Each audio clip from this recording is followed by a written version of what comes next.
As an aspirant, when you're actually planning to study abroad, here are some tips that you should remember when to be successful in this through and through. Firstly, you begin well in advance.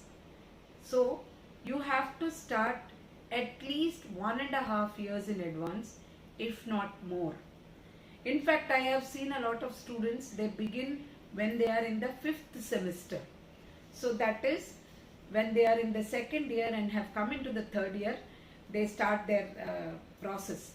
So the first thing that you need to do is to get your GRE right and your TOEFL right.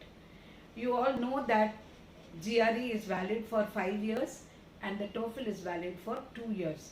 Therefore, TOEFL need not be taken so early. It could be taken when you come into the 4th year. So you can give your GRE by preparing well.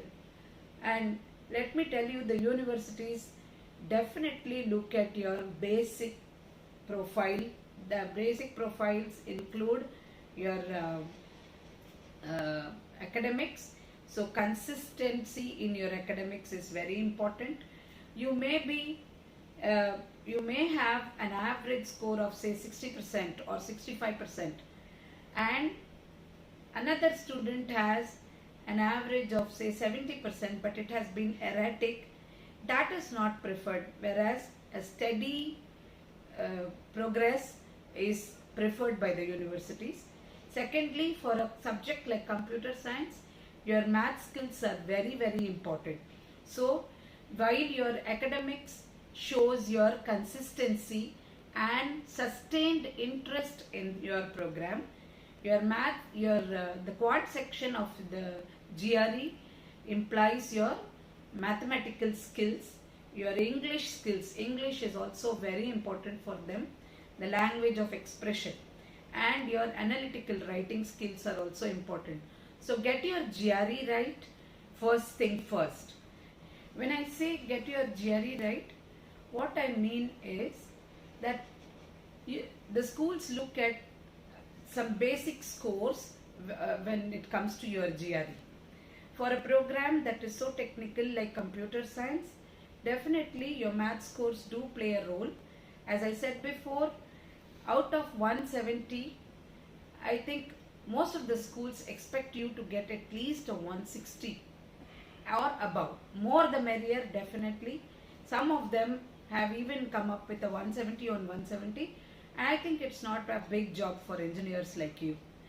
And while maths is definitely the most important part, they also look at your verbal section very keenly. Now, I think around 150 in the verbal section should be fine. However, if you can score better, that is definitely welcome. Now, having a 310 in your GRE would be what I would say the threshold for entry to any good school. However, this does not mean that if you get a 310, you will make it to that school, and not having 310 doesn't necessarily mean that you will never get into a good school. So this is by far what is expected of a good student, and that completes the profile requirement for an officer to look at your file keenly. So having a basic profile means your ACAD should be consistent and your GRE should be good. Then we come to the next step. So when this gets ready, I think it is time for you to start off at looking at the schools. This is very important. For this, a lot of research is required from your end.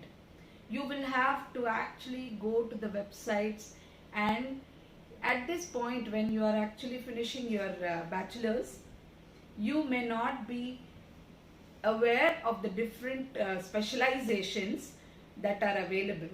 Of course, I will have a different video where we will talk about specializations, but now I would like to tell you that when you are searching for a school, the area of your specialization should have a prominent place in your search. A research is very, very important. Even if you go to a good counselor, they will only be able to help you when you are sure about what you want. Therefore, you should be able to find out through your own independent research about what the schools have to offer.